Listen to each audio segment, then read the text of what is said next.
Cozy season is ahead, and you'll be spending way more time inside. Is your home ready? Don't worry. With Wayfair, you can upgrade your space without breaking the bank. Score up to 70% off during their Labor Day clearance on furniture, area rugs, mattresses, and more. Plus, surprise flash deals you can't miss. Whether it's one room or the whole house, Wayfair has pieces for every style and budget. Shop Wayfair's Labor Day clearance now through September 7th at wayfair.com. Wayfair, every style, every home. Hay que empezar hoy. Es que hoy. no es tarde. Definitivamente. No está tarde y ser compasivo. El dinero es gran parte emociones, experiencias vividas, relación buena o mala, que uno puede empezar a ir cambiando, ¿no? Precisamente para las próximas generaciones. A todos nos pasa que tenemos dudas de cómo ayudar y apoyar a nuestros hijos. Hola, soy Juanita, psicóloga clínica, especialista en trastornos emocionales y afectivos y certificada en disciplina positiva. Adicionalmente, cuento con más de 20 años de experiencia acompañando niños, adolescentes y a sus familias. Por otro lado, 17 años de experiencia como mamá. Y en este podcast vamos a encontrar herramientas para ser mejores padres, potenciar nuestros hijos y crecer como familia. Bienvenidos a este nuevo episodio de A Todos Nos Pasa. Hoy nos acompaña María Alejandra Franco. María Alejandra es profesional en finanzas y durante muchos años trabajó acompañando a familias en temas de planeación financiera. Hace 2 años decidió emprender y fundó la plataforma Guía Colegio. María Alejandra, bienvenida. Qué gusto tenerte acá. ¿Cómo estás? Juanita, muchas gracias por la invitación. Yo creo que feliz de volver a retomar ese tema, ¿no? De las finanzas, de la salud financiera, de los buenos hábitos y también como de ser un poquito compasivos con un tema que no es tan fácil. Total. Entonces, no, gracias a ti por la invitación. Cuando decidimos tener hijos, ¿cierto? Pues los papás nos preparamos mucho a nivel emocional, buscamos mucha información de muchas cosas. ¿Cuál es como ese impacto que tú has visto desde la experiencia en cómo ese nuevo ajuste, ese nuevo miembro de la familia viene a cambiar tantas cosas que teníamos como ya muy organizadas? Claro que sí, Juanita, yo ahí me devolvería un poquito y empezaría a contarte que nosotros adultos hoy crecimos sin educación financiera. Yo creo que el manejo del dinero, cada uno lo ve desde el filtro de su propia historia, finalmente, especialmente lo que uno vive en la juventud. Si fuiste una persona que viviste en escasez, puedes ver el tema del dinero de una forma muy distinta a alguien que vivió en abundancia. Entonces nadie es irracional como en el manejo del dinero, cada uno lo ve desde su propio lente. Yo creo que ahí quería empezar por contarte un poquito de eso de el dinero es mucha más emoción que finalmente comportamiento, y cuando se forma una pareja, fíjate la riqueza de este tema, ¿no? Son 2 familias, 2 formas de ver el mundo de las finanzas que tienen que entrar a comunicarse, que tienen que empezar a hablar, porque es un tema que viene de ser mucho tabú. Muchos vimos o aprendimos este tema a raíz de errores que veíamos a nuestro papá o a nuestra mamá, pero poco nos hablaron ya sobre este tema. Entonces es como empezar a hablar del tema. Creo que los grandes problemas de dinero en una casa o una familia vienen a partir de la falta de comunicación. Probablemente tú has escuchado que una de las causas más importantes de divorcio es el tema del dinero. Y no necesariamente porque falte, sino porque no sabemos manejarlo y porque no hablamos del tema. Entonces me parece importantísimo que antes incluso de pensarnos tener un hijo, esto ya esté claro, ¿no? Como que tengamos la ilusión también de ese hijo, pero también primero organizada la casa.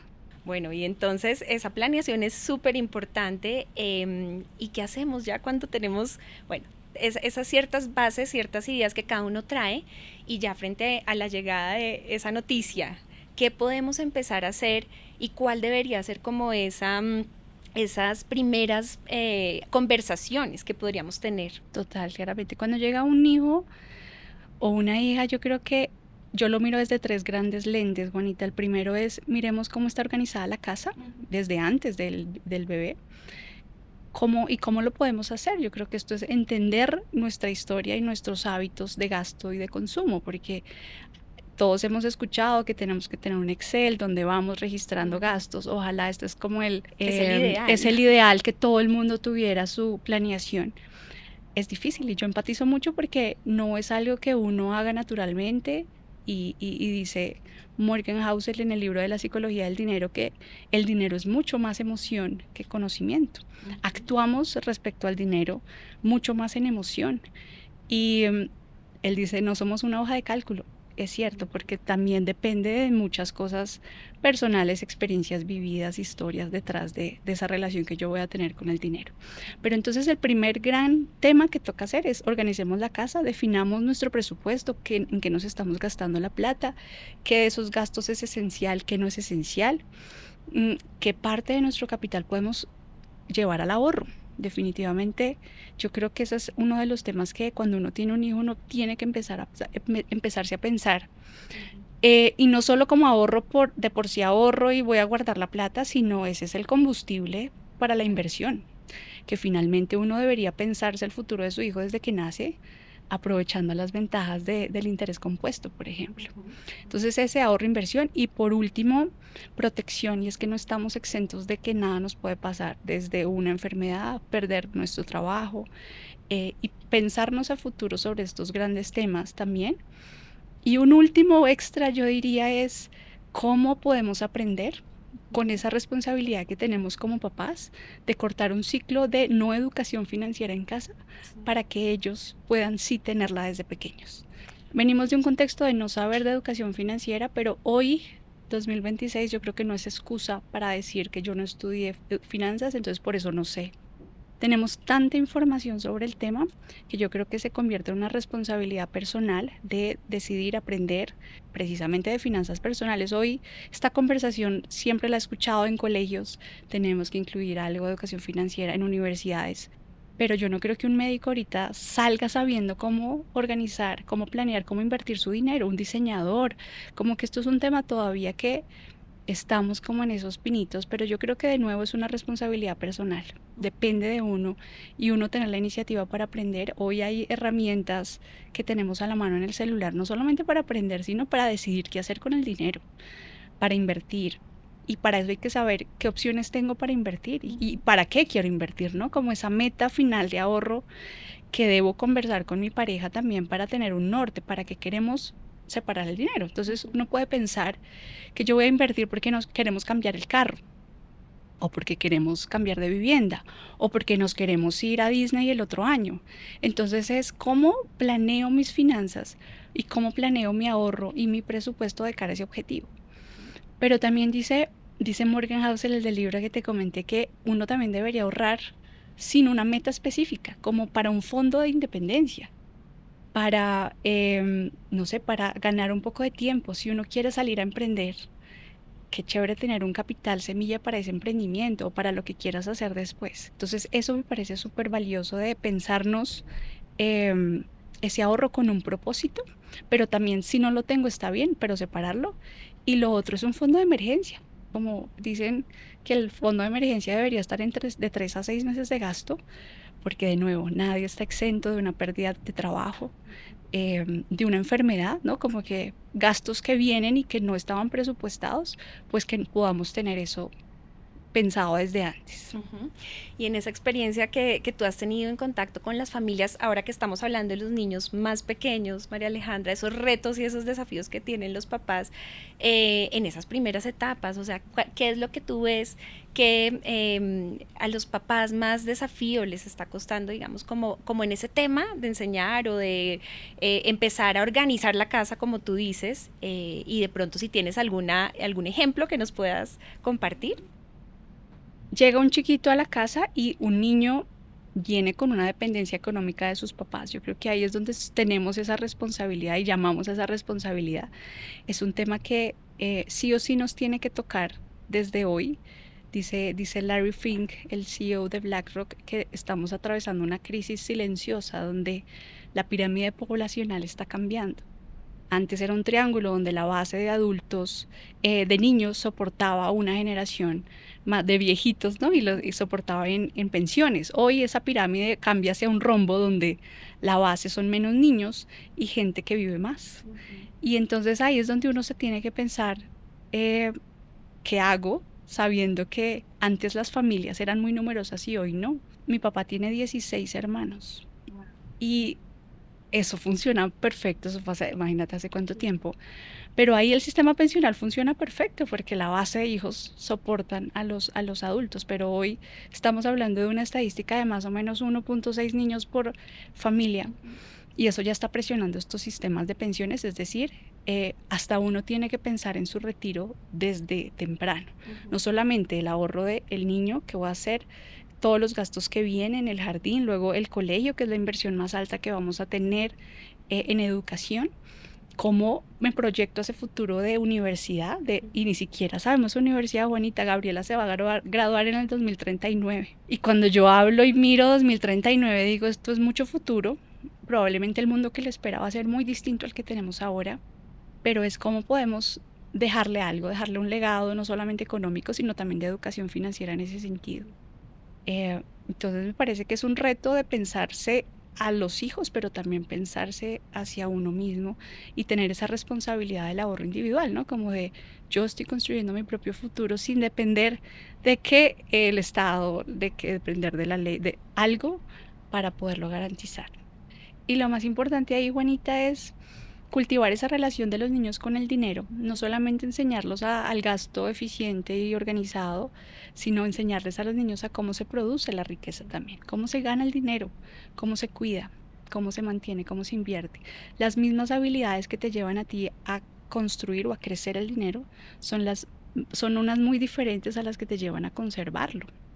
Entonces es como tengo de los dos. Hay un estudio de Fidelity que hicieron hace unos años, estudiaron más o menos 5 millones de adultos en sus inversiones, y salió una de las resultados fue que las mujeres tuvieron un retorno superior a los hombres en sus portafolios de inversión. Y fíjate que cuando uno ve ahorro o inversión o manejo de dinero entre una casa, mamá, papá, pues uno ve diferencias. Los hombres por naturaleza son más arriesgados. A ellos se les da más fácil crear el dinero. Pero las mujeres es más esa labor de poderlo conservar. Entonces decía el estudio que las mujeres viven más, se retiran más temprano, y ellas son por naturaleza mucho más cuidadosas y cautelosas en el manejo del riesgo. Son menos arriesgadas. Y ese balance hace que esa relación de casa finalmente funcione. Y justamente ahí es donde están los problemas que hablábamos ahora de comunicación. Hay que aprender a confiar en medio de comunicarnos, ¿no? De que esto sea visible para ambas personas. Y es una meta que uno, cuando nace el bebé, uno debería pensarse, bueno, ¿qué queremos para ese hijo? ¿Dónde queremos que estudie? ¿Dónde quisiéramos vivir? ¿Qué futuro queremos que él tenga? Y justamente hoy esa planeación financiera del colegio, siempre lo hablo con las familias, debe empezar desde ver cómo estamos, ver qué queremos, y a partir de eso ajustarnos a nuestras posibilidades, ¿no? El colegio en nuestra ciudad es muy aspiracional, y eso hace que uno quiera, o hay familias que quieran un colegio a pesar de estar endeudados o estar con dificultades económicas. Yo siento que es una decisión de financiera, digamos que la de la educación, que debe incluirse dentro del presupuesto, porque la familia tiene que continuar siendo una familia, yendo de vacaciones. Hay muchos gastos alrededor del mismo colegio, ¿no? Una familia nos decía qué porcentaje debería yo dedicarle al colegio. Y hay muchas teorías, pero la que yo he llegado es que de tu ingreso completo, el colegio debería ser más o menos el 25%. Esa debería ser la inversión en educación a nivel de colegio. Y a partir de eso, uno, digamos que esto es como para mantener las finanzas sanas, que puedo yo destinar a lo esencial, a lo no esencial, pero también, de nuevo, a la importancia del ahorro y de la inversión y la construcción de ese fondo de emergencia. Así es, y muchos papás se pueden sentir angustiados también porque pues no siempre se tiene como todo organizado y bueno, todos esos gastos, porque además, bueno, empieza el colegio y uno dice, listo, la inversión es con la educación, que es lo que uno más quiere para sus hijos, y escoges ese colegio o ese sitio, pues por todo lo que va a invertir en tu hijo, lo que lo va a formar.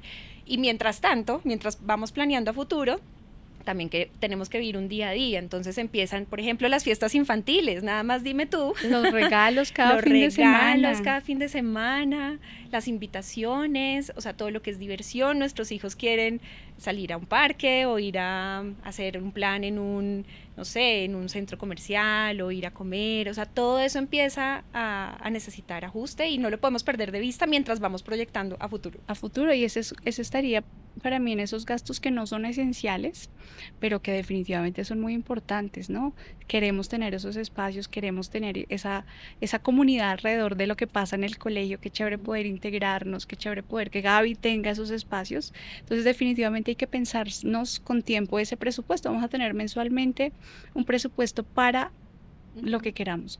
Y aún es importante, Juanita, mencionar que ese presupuesto no esencial o ese gasto no esencial también debería tener cada persona, cada papá o mamá. Que se pueda hablar, ¿no? Porque también volvemos al punto de que no es solamente los números, sino es cómo generamos bienestar al interior de nuestras familias, y eso implica que cada quien también pueda tener sus espacios de diversión, de autocuidado, de hobbies, y bueno, ese es un tema bien importante de cómo vamos equilibrando. Exactamente. Y justamente ahí yo creo que otro de esos grandes temas en ese presupuesto es miremos también de dónde más podemos, ¿no? Todo el mundo dice, vamos a tener más ingresos, que puede ser más difícil, pero también podemos ver, liberemos capital de algún lado.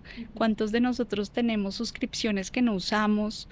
O contratos de teléfono, de celular, que pues hay mejores? ¿Cómo puedo yo aprovechar hasta las tarjetas de crédito, sacarles el jugo en millas, en cashback, en una cantidad de herramientas que tenemos a la mano, precisamente para liberar capital y que el presupuesto nos quepa? Lo otro es los gastos chiquitos, el café, no sé qué, ¿será que sí lo necesito? Porque, por ejemplo, a mí es uno de los grandes momentos del día el café, entonces algo que yo para mí es no negociable. Sí, entonces yo digo, ese lo mantengo. Sí. ¿Qué otra cosa? Yo creo que gastos innecesarios que nunca están presupuestados, pero digo, ¿cómo nos vamos a dar el tarjetazo? Eso es el tema donde hay que tener más cuidado, ¿no?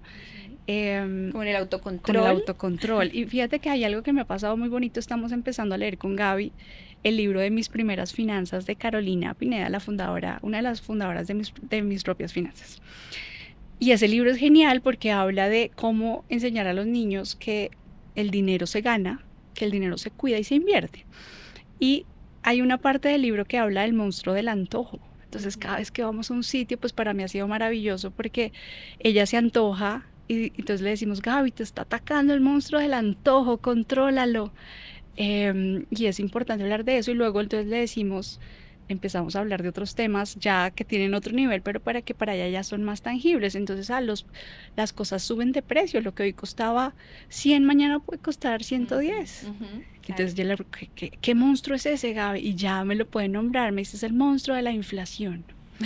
Esos pequeños términos que pueden ser del día a día, con los niños se pueden trabajar muy fácil a partir de esas historias que son muy valiosas también.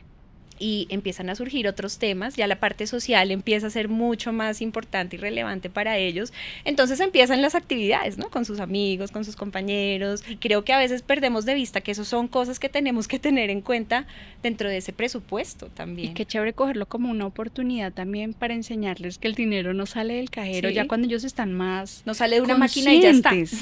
En esa conciencia yo creo que uno tiene como papá ese rol también de te di una mesada, tú eres administrador de ese dinero, que también puede ser como una de las formas de enseñar.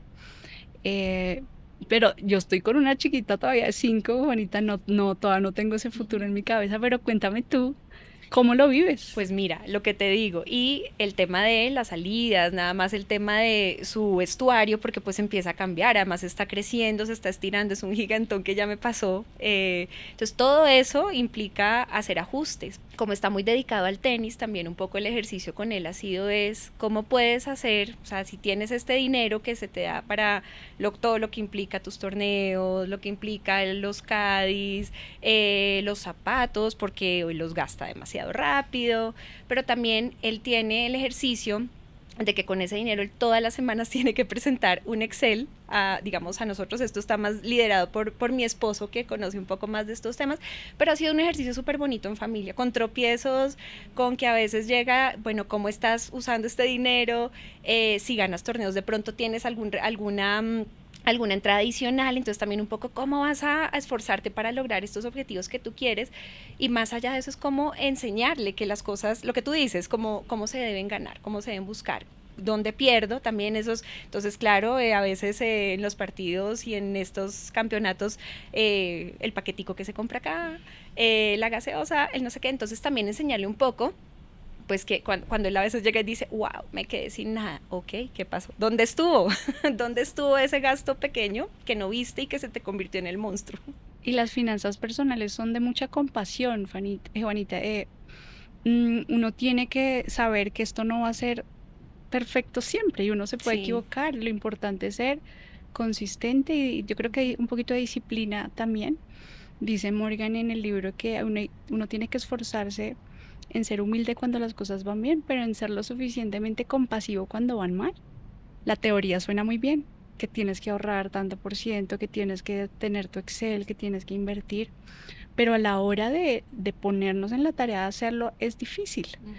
Y aquí es donde se requiere volver al objetivo, ¿no? Por eso es tan importante marcarnos un objetivo de por qué lo estamos haciendo, cuál es el objetivo final, para que todo tenga sentido. Entonces yo no me voy a comprar eso porque tengo en mente que tenemos nuestro ahorrito para eso, nuestro pensado para ese tema. Entonces es justamente aprovechar que chévere que las cosas no salgan bien. De acuerdo, es una oportunidad para reformular cosas en ese ejercicio con lo que te contaba. También es como, bueno, ¿dónde está? ¿Qué puedes ver? Entonces, ¿cómo utilizas mejor y cómo aprovechas mejor esto? Con nuestra hija de 12 también, por ejemplo, ella está más enfocada en el arte, le fascina pintar. Entonces hace cuadros y se ha dado cuenta, y lo que queremos un poco es tratar de que ella entienda, esto que tú haces tiene valor. Y entonces también estamos tratando de hacer un ejercicio pues para que ella pueda de pronto vender sus cuadros y ya haya empezado, y ha sido un ejercicio muy bonito, pero claro, esto tiene que mantenerse en el tiempo y es un desafío, porque pues lo que decimos es emoción también, ¿sí? Entonces, ¿para qué quieres ahorrar esto? No, pues no sé, de pronto ella dice para un viaje, ok, pero también quiero comprarme otra cosa. Entonces es cómo ayudarles a ellos también y cómo uno se va organizando para poderlos acompañar en eso. Lograr ese equilibrio. Lograr el equilibrio y que cada etapa o cada edad requiere otras cosas, ¿no? Más adelante será el tema de, bueno, ¿qué vamos a hacer? ¿Será la universidad? Es el siguiente paso, y ahí qué bueno tener o haber pensado en eso antes. Y hablábamos hace un rato, María Alejandra, en qué cosas pueden pasar muchas cosas a lo largo de la vida, esos imprevistos. Pensemos, por ejemplo, un papá, una mamá que se queda sin empleo, puede ocurrir, o la pareja que quiere uno de los dos emprender, o los dos, ¿por qué no? Cómo eso también va cambiando y desde tu experiencia, ¿cómo ves esos ajustes y esos desafíos en las familias? Todo eso es un reto y yo creo que nadie está exento de nada, y aquí es donde viene el tema de protección, y tal vez la frase que tú has escuchado también es que los seguros es mejor tenerlos y no necesitarlos que necesitarlos y no tenerlos. Entonces ahí es donde Colombia no viene como con esa cultura de seguro de protección, pero es importante entender que de pronto, ¿qué pasa si en 14 años que va a durar el colegio alguno de los dos empieza o falta? ¿Será que nuestra familia extendida va a poder continuar pagando el colegio? Yo creo que ahí es una de las preguntas importantes que tenemos que hacer. El tema de planeémonos una falta de trabajo, a todos nos puede pasar. Entonces, ¿cómo nuestro fondo de emergencia va a cubrir esos meses en donde no tengamos ese empleo? Y también ese capital que vamos construyendo a partir del ahorro, ¿cómo le puede servir a alguno para salir a emprender? Y es que emprender te pone otro reto sobre la mesa, y es que ya no hay un ingreso constante y recurrente, no hay un ingreso fijo. Y el emprendedor también tiene otro, o ya le cambia su mentalidad, porque es esa incertidumbre, cómo navegas con la incertidumbre, ¿no? Y cómo sigues trabajando y enseñándole a los niños que te están viendo que sí hay otras formas. Y es que esto nos pone a pensar un poco en que a veces planeamos sobre un escenario ideal, pero también sería bueno entonces planear un poco sobre la crisis, sobre una posible o eventual crisis, ¿no? Todo esto que estamos hablando, pues sí que pueden generar crisis al interior de la familia, momentos difíciles, y también cómo ser compasivos un poco en esos momentos de la crisis, porque no es fácil, o sea, es como cómo nos reorganizamos y también cómo sacamos de esas crisis mejores herramientas que tenemos quienes hacemos parte de ese núcleo familiar. Creo que también es un buen modelo para los hijos. Es un buen modelo de manejo de dinero y manejo emocional. Hay personas que no les da tan duro la pérdida. hay otras personas que sí. Aquí uno puede hablar sobre todo de perfil de riesgo de inversión. Entonces hay personas que están mucho más arriesgadas, que están dispuestas a perder por ganar más. Hay otras que les cuesta mucho esa pérdida. Y es entendernos en pareja para saber que a uno de pronto le puede costar un poquito más y hay que hablarlo. Yo creo que todos los temas en pareja, incluyendo el tema de las finanzas, es un tema de comunicación. Y lo que tú dices, sí, hay que ser compasivos con uno mismo, pero también con el otro. Y es que ninguno tiene las finanzas garantizadas, a menos de que sea el hijo de Warren Buffett. Sí, pues mira que tiene uno casos también de personas que de pronto tenían un empleo muy estable, con un ingreso muy positivo, y de un momento a otro la vida le cambió a esta persona y fue muy difícil porque no solamente trajo pues, la crisis financiera, sino también un tema de autoestima, ¿no? Y fue difícil porque duró mucho tiempo sin conseguir trabajo. Y es un tema muy emocional, porque es el tema de no tengo trabajo, pero me estoy comparando con mi círculo que sí tiene y que ellos están pudiendo ahorrar. Es muy difícil de navegarlo solo. Yo creo que ahí es donde entra ese acompañamiento del otro, ¿no? Como estamos los dos, vamos a salir del problema, y no parar de buscar opciones. Es decir, no me quedo en esto está muy difícil, no tengo trabajo, sino voy a salir a buscar, voy a arreglar mi hoja de vida, voy a arreglar mi LinkedIn, voy a hacer cosas que potencien mi perfil, voy a estudiar. Juanita, hoy tenemos un reto como humanidad muy importante. Yo creo que todos, yo creo que más los adultos que los niños, tenemos el reto de aprender sobre inteligencia artificial. Esto no es como una herramienta que nos dio la vida más, un Excel más. Esto va a cambiar cómo vemos, cómo actuamos, cómo hacemos las cosas. Por eso te decía que en el 2039 este mundo va a ser muy distinto.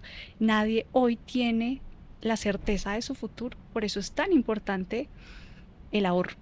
Y puntualizo en el ahorro porque el tiempo es lo que más cuenta. Si uno empieza desde temprano, tiene un mejor resultado. Te pongo un ejemplo, una persona que empieza a los 25 años metiendo 200,000 pesos en una cuenta, a los 65 años tiene más capital que una persona que empezó a los 40 metiendo 500,000. Esto no es un tema de monto, sí, es un tema de tiempo. Porque ahí es donde puedes beneficiarte de la magia del interés compuesto. Y es que decía Albert Einstein que el interés compuesto es la fuerza más poderosa del universo.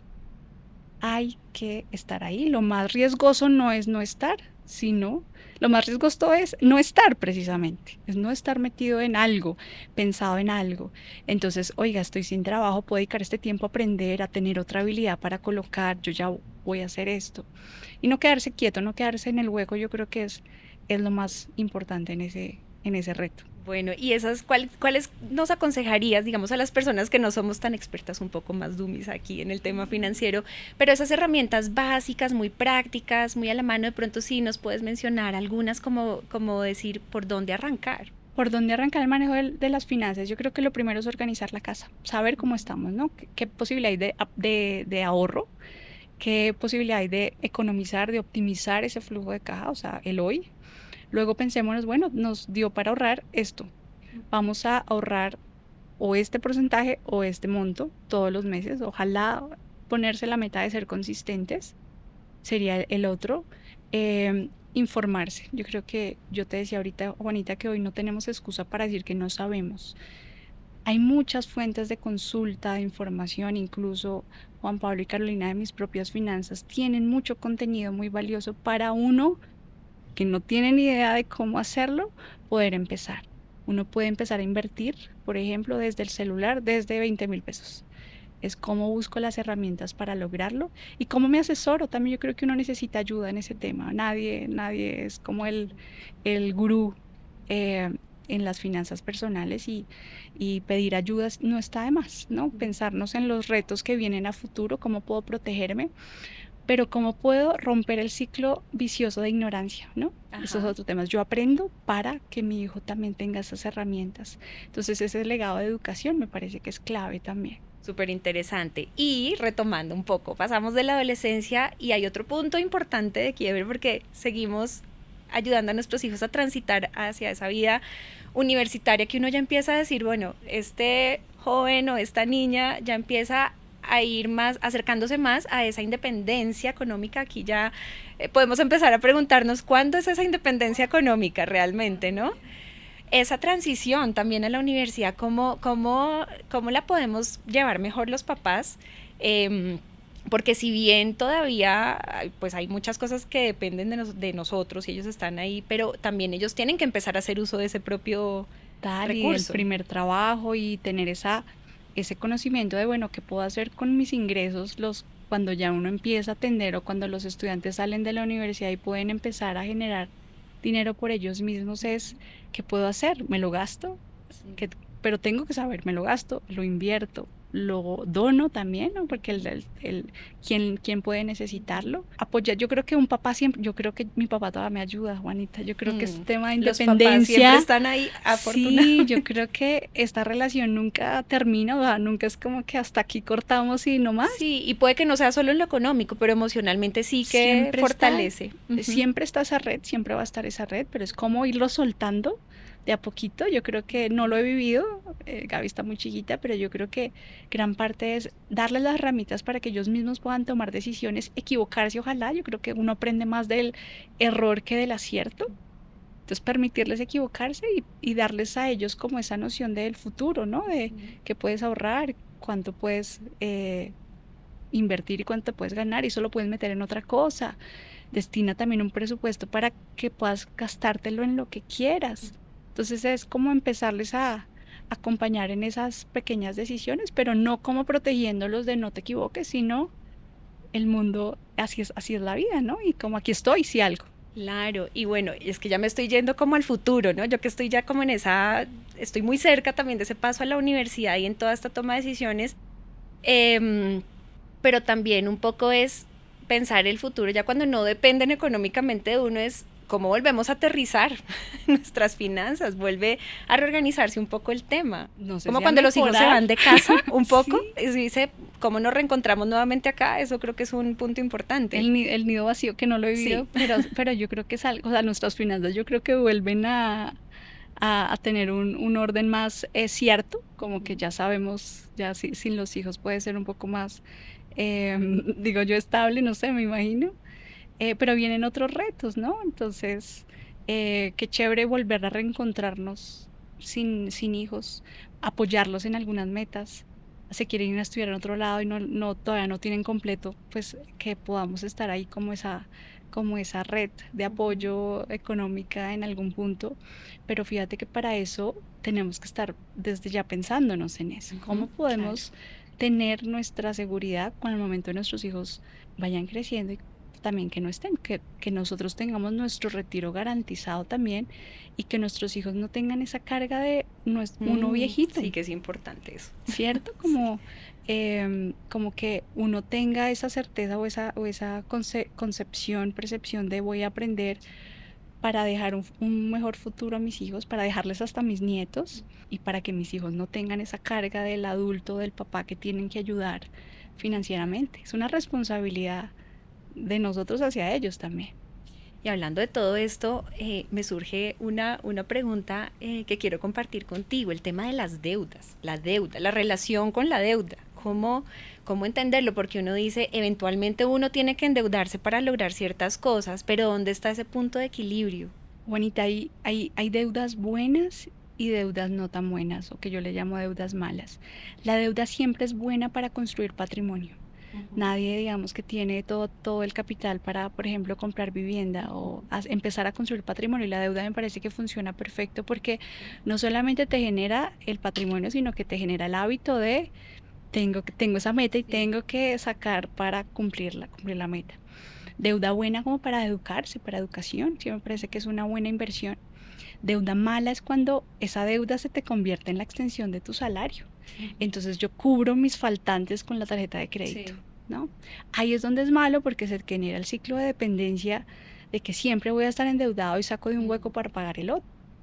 Entonces ojalá no lleguemos a eso. Por ejemplo, ver nuestras deudas actuales en donde podemos renegociar tasas con los bancos. ¿Será que hay otro banco que me ofrezca otra mejor tasa? Entonces pensarnos en estos equilibrios, ¿no? O estos ahorros que yo pueda estar generando por conocer mi deuda, las tasas de interés, en qué sí me endeudo y en qué no me endeudo. Porque ahí digamos que el tema de la deuda mala es justamente que te mantiene dependiente. Sí, te amarra, porque es como un imaginario que tú estás solucionando algo, pero finalmente estás agrandando un problema. O sea, siento que tapo un hueco, pero abro otro y que se va haciendo más grande. Y lo que tú dices, a veces uno no ve la tasa de interés y tú puedes tener opciones. Y a veces uno como por la decisión rápida o apagar un incendio o salir de un problema, pues podemos llegar a tomar una decisión que no es financieramente muy saludable. Totalmente. Y yo creo que ahí es donde está también el punto de la idea general es, bueno, yo voy a pagarme primero, entonces voy a ahorrar, apenas me llegue voy a ahorrar y luego el restante lo divido para el resto. Cuando uno tiene una deuda que quiere quitarse de la cabeza, pues eso que voy a ahorrar, no, voy a pagar deuda como de lugar. Entonces ahí las prioridades cambian. Entonces, bueno, el ahorro lo estoy destinando a pagar esta deuda que me tiene muy estresado. Eso también puede pasar y parece que es una muy buena decisión. Como ponerse el foco y decir, bueno, o sea, es duro pagar esa deuda, pero tengo la meta y eso también genera satisfacción de logro. Es como, aquí lo estoy poniendo para poder cerrar este ciclo y probablemente moverme a invertir, a buscar después otras cosas cuando tengas esa paz. ¿Cómo definirías tú entonces unas finanzas una salud financiera? Qué gran pregunta, porque no, ese mismo concepto no puede ser distinto para todos. Ok, varía un poco como desde el proyecto familiar. Desde tu proyecto de vida hasta de tu propia concepción hacia el dinero. Pero yo creo que, y probablemente lo has escuchado, que uno debe vivir por debajo de sus posibilidades. Esa es la clave y dice, perdón que nombre tanto a Morgan Housel, pero me parece que es un libro que todos deberíamos leer y él dice como el problema no es ahorrar más, o sea, que tu salario suba, sino que tu nivel de humildad suba, ¿sabes? Y eso me parece que es clave porque a veces uno tiene gastos que no aportan o gastos de pronto para impresionar o para mostrar, pero es cómo vivo por debajo. Ahí yo creo que está la salud financiera. ¿Cómo ordeno mis finanzas de acuerdo a mi nivel de vida? Ahí creo que esa es la clave de las finanzas saludables. Muchas veces surge como la disyuntiva, ¿qué es mejor? ¿Vivir en arriendo o tener finca raíz o invertir en finca raíz? ¿Cómo lo ves? Depende. Una persona te puede decir que tenga el conocimiento financiero, no, yo prefiero vivir en arriendo. Porque invertir en una casa, ¿qué implica? Que tú tienes que tener un 30% de cuota inicial y el 70% lo financias con un banco.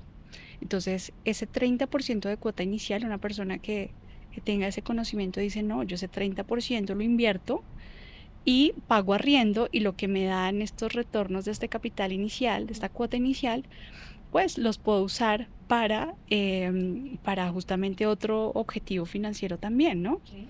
Y para pagar mi arriendo también. Lo veo también por la otra cara. Si tú no sabes qué hacer con ese capital inicial o esa cuota inicial que tienes ya reservada, yo digo que lo mejor es meterse a comprar un apartamento porque te obliga a tener la disciplina de pagar tu cuota y estás construyendo patrimonio. Entonces lo veo como por de esas dos vías, alguien que sepa y diga, no, yo arriendo porque invierto mi cuota inicial, o por el contrario, no, a mí me cuesta, yo no sé en qué invertir eso, probablemente me la gaste o la compre otra cosa, no, pues prefiero entonces sí meterla e invertir en patrimonio, en finca raíz. Claro, y va a depender un poco lo que hablamos de pronto en algún momento hay quienes son más arriesgados, hay quienes son un poco más conservadores, y bueno, tiene sus ventajas y sus desventajas, hay que poner en la balanza. Definitivamente la finca raíz es una de estas inversiones que siempre van a estar ahí como con un potencial futuro bueno. Finalmente la finca raíz va a tener una valorización y tienes como yo creo que el sueño de casa propia ha variado un montón, generación tras generación, pero como decía mi papá, uno ve los ladrillos, ¿no? Como es otra percepción, ¿no? Trae otros gastos, ¿no? El predial, un montón de, los arreglos, sí.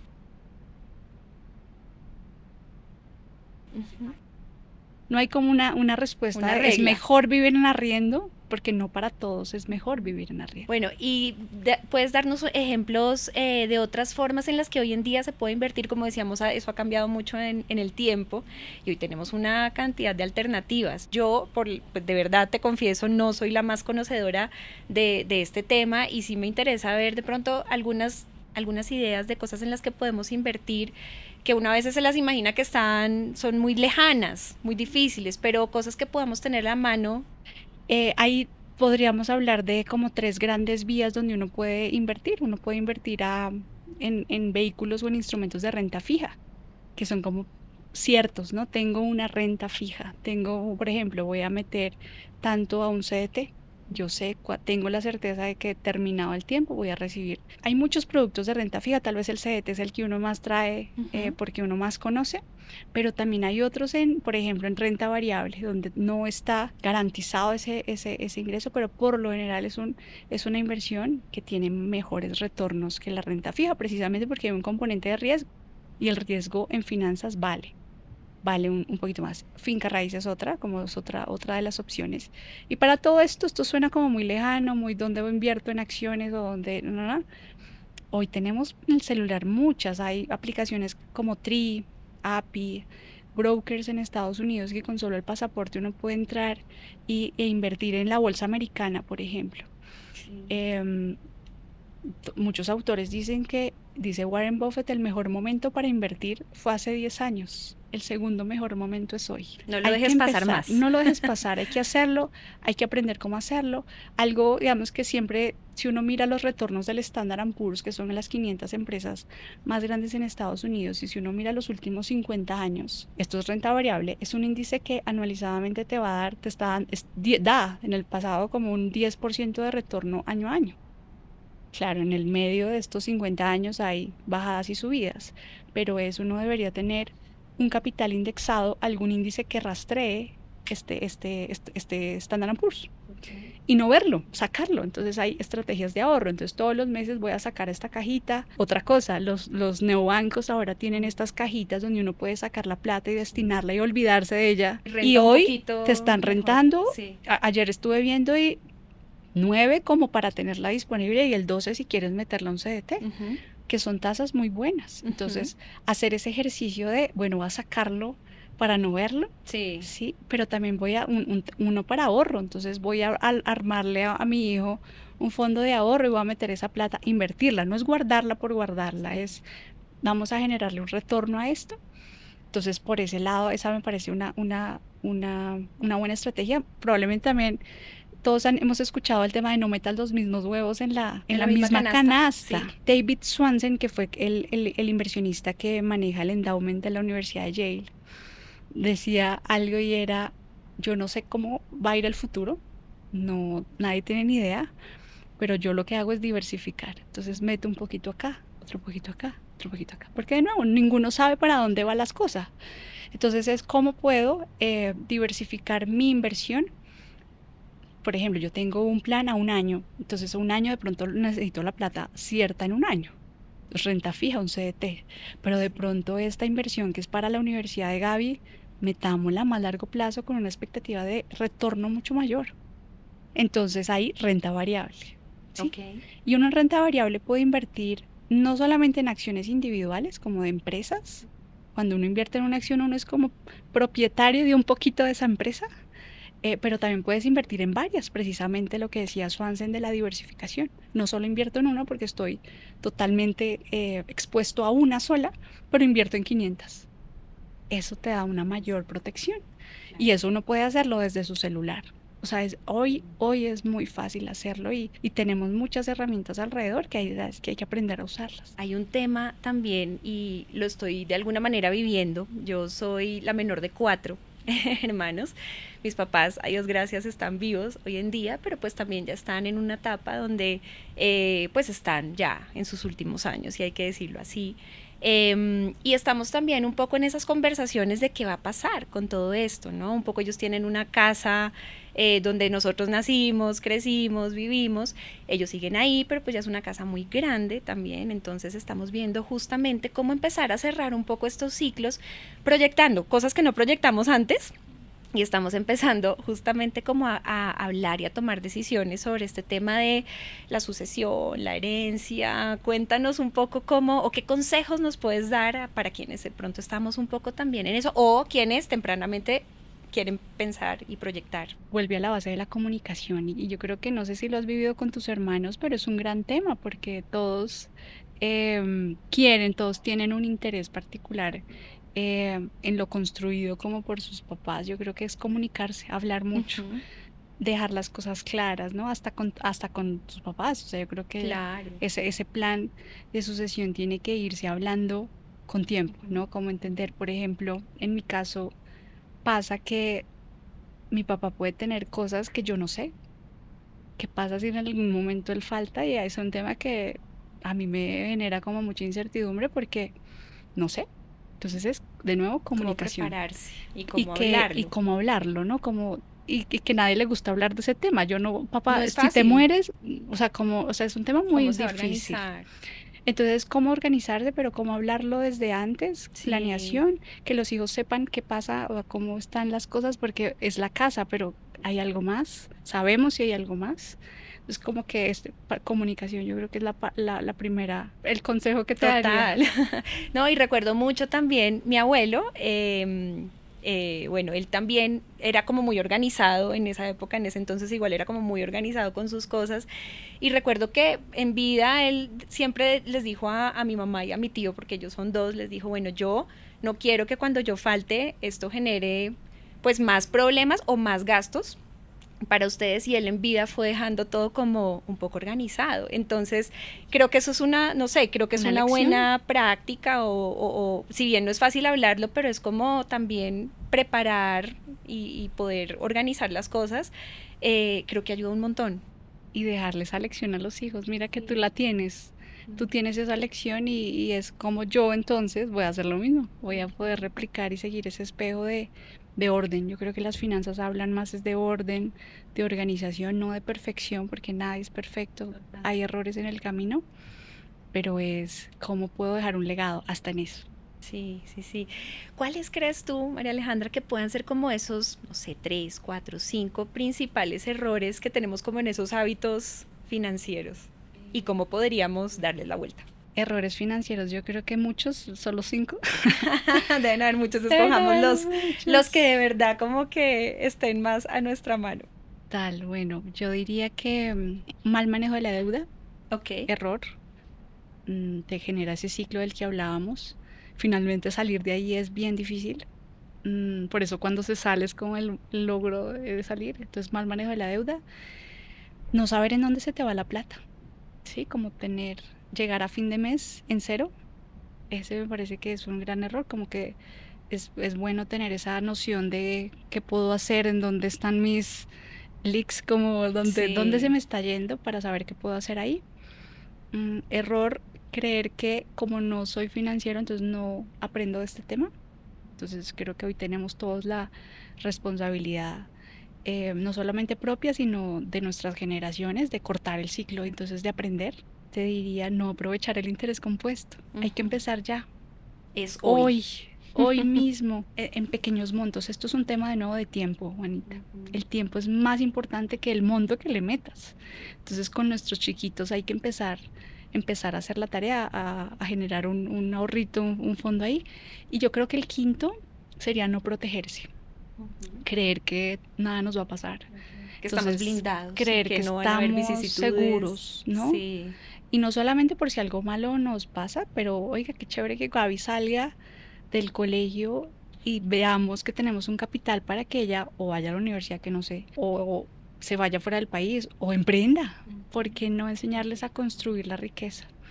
Eso es, yo creo que el rollo también de que todos estudiamos para hacer, como para trabajar con alguien más, pero qué chévere que uno pueda desde el colegio generar esos aprendizajes, ¿no? Y hay algo con Gaby que pasa en este curso, Juanita. Ella está en pre-kinder y me parece súper valioso que le están enseñando a ahorrar. Entonces nos pusieron a construir nuestras alcancías. Una para ahorrar que tiene que abrir en segundo. Entonces ella siempre me dice, mami, ¿cuál es la que tengo que abrir en segundo? Entonces es como que ella la reconozca. Luego otra que es para dar y otra que es para gastar. Entonces, bueno, quieres comprarte una bicicleta, entonces, ¿qué tenemos que hacer? Entonces, siempre que vi una moneda, está ahí. Entonces, estos aprendizajes que uno piensa que son vacíos o como que no tienen, suman. Vamos como building blocks, ¿no? Claro. Como construyendo a partir de un conocimiento inicial, y que los niños son más sabios, Eso te iba a escuchan, decir, entienden más de lo que uno cree. Es un ejercicio además muy práctico y muy tangible con los niños, y creo que eso implica que a la vez uno como papá, mamá, pues también des el ejemplo, ¿no? Es hacerlo, empezar por ti. Empezar a hacerlo, y es poco lo que uno de los grandes temas que dicen que uno no debería hablar con sus hijos es temas económicos, porque los niños chiquitos empiezan a generarles esa ansiedad, pero sí enseñarles como no, esto se lo voy a dar a alguien que lo necesita, o esto lo vamos a ahorrar porque mira que queremos irnos en diciembre a tal sitio, sí, entonces queremos viajar, entonces tenemos que ahorrar El valor dinero. del esfuerzo.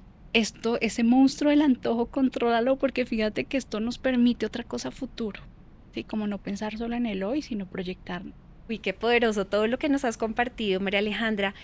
Bueno, para ir cerrando un poco ¿qué podríamos decirle a unos papás, a un papá, a una mamá que está viendo este episodio y que siente que en este momento de pronto no está tan organizado, ¿sí? ¿Qué les podríamos decir y qué recomendaciones prácticas podríamos dejar para los papás y las mamás que nos ven? Claro que sí, Juanita. Yo digo que lo primero es que nunca es tarde, que estamos a tiempo de voltear nuestras finanzas, ¿no? Entonces lo primero es revisen su casa, revisen cómo estamos hoy, dónde están nuestros principales ingresos, gastos, problemas, deudas, ¿no? Y a partir de ese diagnóstico, primera revisión, decir, bueno, ¿qué podemos hacer? Si podemos invertir, lo que pensábamos que pronto no era posible, de pronto sí podemos. Entonces, ¿cómo destino un porcentaje y cómo puedo ir incrementando ese porcentaje de ahorros? Si me llegó un bono del trabajo, por ejemplo, un ingreso que no esperaba, ¿cómo podemos meterlos dentro de esta ecuación? Pero yo creo que el más importante es que hay que empezar hoy, que no es tarde. Definitivamente. No está tarde, y ser compasivo con uno. Esto no es un tema esto no es una ciencia exacta para uno no es un Excel. El dinero es muy emocional. El dinero es gran parte emociones, experiencias vividas, relación buena o mala, que uno puede empezar a ir cambiando, ¿no? Precisamente para las próximas generaciones. María Alejandra, qué gran información nos has dado. Vamos llegando al final de este episodio, pero antes de despedirnos, les estamos preguntando a nuestros invitados de pronto que nos dejen alguna recomendación, puede estar o no relacionada con este tema. Tú nos has hablado mucho del libro que nos has recomendado, pero si adicionalmente quieres compartir con nosotros, puede ser un libro que te hayas leído y que te haya gustado mucho, o una serie, una película, un documental, algo que nos quieras compartir, estando o no relacionado con nuestro tema de hoy. El dinero. Yo creo que, vuelvo al libro, a la Psicología del Dinero de Morgan Housel, pero yo creo que la otra, Juanita, es inteligencia artificial. Tenemos que aprender, tenemos que, no como eso es para otros, ¿no? Yo creo que uno puede empezar a entender este tema, en qué me afecta, qué puedo hacer con eso, cuáles son esos alcances que tiene este tema, cómo puedo desde ya generar esta nueva habilidad en mi hoja de vida, en mi persona, para poder sobrellevar los cambios que vienen a futuro. Y es que esto no es como que uno vea que el futuro a 10, 20 años, no, Juanita, en 2 años vamos a ver grandes cambios. ¿Cómo nos estamos preparando para eso? Entonces, recomendación, educarnos, ¿no? Aprender, empezar ya. Nosotros vamos a ser de los primeros, dicen los que estamos en una etapa temprana. Dicen los expertos que este tema va a ser como una K. Estamos en el inicio de la K, donde la brecha entre no saber y saber es corta, es chiquita. Conforme pasa el tiempo, esta K se va aumentando y la brecha cada vez va creciendo más. Es que no nos coja la tarde, ¿no? Como empezar. Hay que empezar. Lo mismo con las inversiones, empezar hoy. Con aprender inteligencia artificial, empezar hoy. Estamos en la primera parte de la curva, de la K. Entonces, yo creo que eso dejaría. Genial. María Alejandra, de nuevo, mil gracias por acompañarnos. Nos encantó tener esta conversación contigo. Nos has dejado mucha información, y particularmente para mí, que no es un tema en el que me muevo tan fácilmente, pues me llevo un montón de aprendizajes, y estoy segura que también para los papás y las mamás que nos están viendo, pues tomarán herramientas increíbles. Muchas gracias. Gracias a ti, Juanita, por invitarme a conversar de este tema. No, me siento muy honrada por esto. Es un tema que siempre trabajé, emprendí luego a partir de un propósito que sentí superior, pero no dejando de lado esto, ¿no? Porque finalmente es mi construcción como persona, han sido como esta profesión. Muchas gracias. A ti.